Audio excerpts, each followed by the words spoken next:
Welcome to Flashpoint, the Fire Inside podcast, featuring leadership and team building principles designed to ignite your inner fire and help you reach your full potential. On our program, you will learn from professional athletes, military and business experts, inspirational figures, leaders in the fire service, and other top achievers who have reached the pinnacle of success in their chosen fields.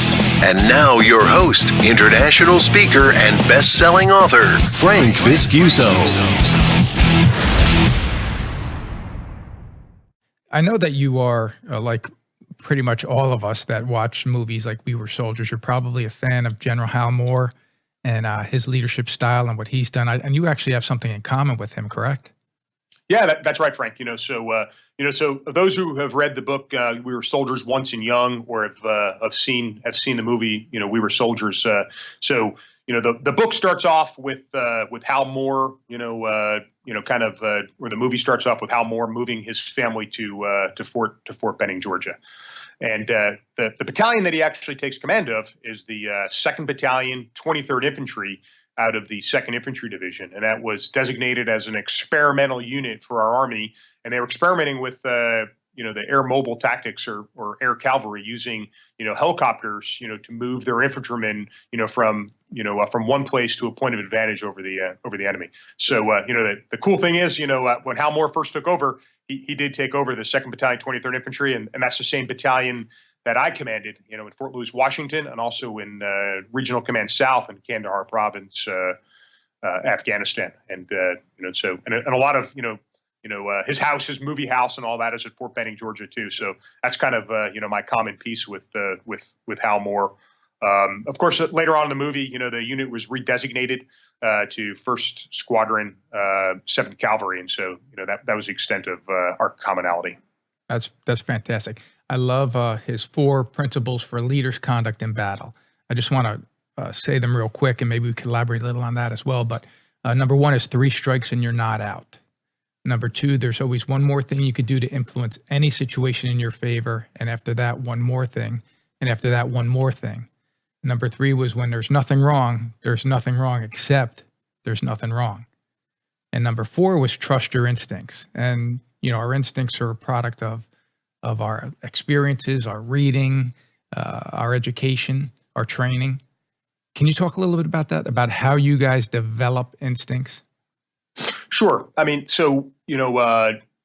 Moore, a distinguished combat veteran from Korea and also Vietnam, in terms of developing and training instincts, there's a little bit of a methodology to it, and we say it's what we want to do is we want to develop our subordinates, and we do that through ruthless repetitions under varying conditions. And that's what ultimately builds, proficiency. Because especially when you come into close contact with the enemy, or another situation, in your case, a fire, right? You move into a fire is your enemy, and you move in that. It's really pattern recognition, and so over time, experience allows you to see a lot of different patterns. Now, these are complex patterns. These aren't just simple patterns, but, you walk into to a room and you see, and you recognize,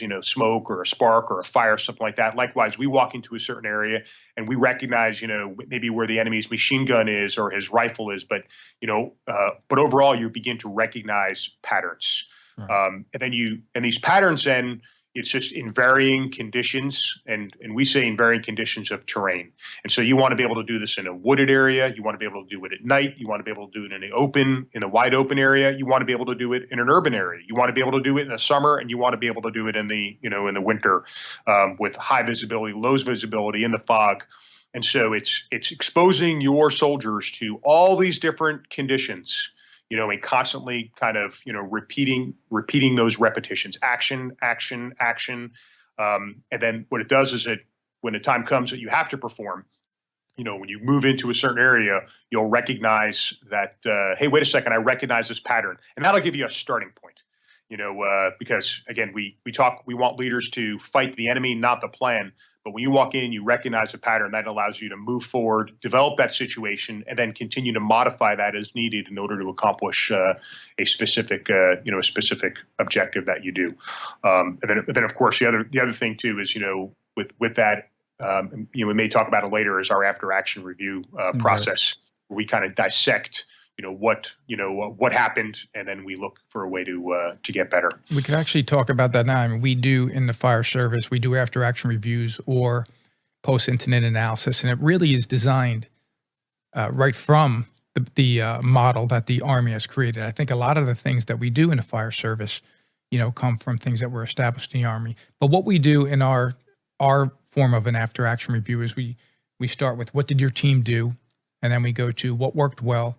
Then what could your team do better, and who needs to know? Is that similar to what you do? It is. It's remarkably similar, Frank. So our after action review process, it generally goes with what happened. Explain in detail kind of what happened, and you could conduct an after action review at varying points. So you can do formal after action reviews after a day or two of an exercise, or you can do what we call hot washes, which is just something that, immediately after a significant action, where you just take a small pause in the action, say, okay, stop, time out. Hey, let's have a discussion. But the general AAR process, goes with what happened.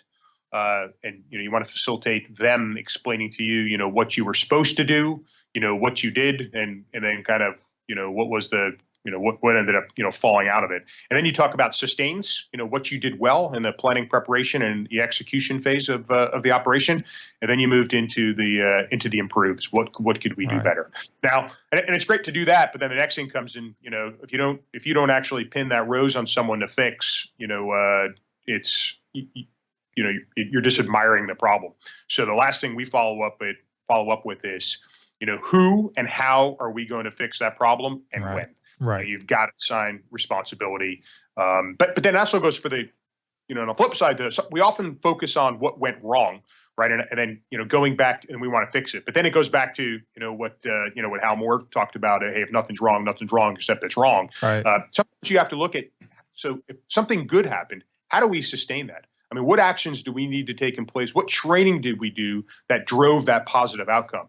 And if you don't take steps to necessarily, nurture and develop and continue that, that could, the next time you do an operation, or a mission or an exercise, that sustain that you did 3-4 weeks ago could end up being an improved because you didn't take the right actions to drive it forward. So again, not just the negatives, but also on the positive side of things. Well, I like that. I mean, the goal needs to be you leave there better than you came in, but at the same time, positive reinforcement is so important because I mean, there are times when people can do 10 things right and maybe did 1 or 2 things wrong, and we need to address the 1 or 2 they did wrong, but we should certainly spend time focusing also on what they did right.